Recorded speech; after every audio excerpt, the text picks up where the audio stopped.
ফুটো, আমি তো ছিলাম বাপ, তুই আমার কথা কেন একবারও ভাবলি না ফুটো? কার কথা আর ভাববো মা, এই যাকে আমি বিয়ে করে এনেছি এর কথা ভাবতে গিয়েই তো আমি গ্রাম ছেড়েছিলাম। তোমার কথা সেই সময় আমার মনে ছিল না মা। এই হারামজাদা, তুই আমার কথা তো একবারও ভাবতে পারতিস, হ্যাঁ? তুই আমাকে তো বলতে পারতিস যে আমি ওকে ভালোবাসি, ওকে বিয়ে করব। তখন তো বলেছিলাম মা, বাবা তো বলছে না বে শালা, ওকে বিয়ে করলে তোর ঘাড় ভেঙে দেবো, তোকে বাড়ি থেকে মেরে খেয়ে দিয়ে দিবো। সেই জন্যই তো একে নিয়ে আমি পালিয়ে যেতে বাধ্য হয়েছিলাম মা। গুদমারানির ঠাদা মুকুটা এলো বাড়ি। কি ব্যাপার, বাড়িতে তো ভিড় কিসের এত?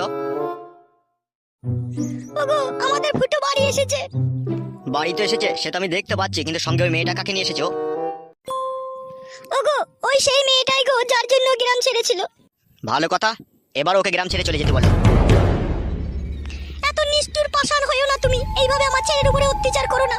5 বছর পর আমার ছেলেটা বাড়ি ফিরেছে, কেন তুমি এরকম করছো আমার ছেলের সাথে? আমারও এই সমাজে মান সম্মান আছে। আমার বন্ধুকে আমি কথা দিয়েছিলাম কি তার মেয়ের সাথে আমার ছেলের বিয়ে দেবো, কিন্তু সেই মান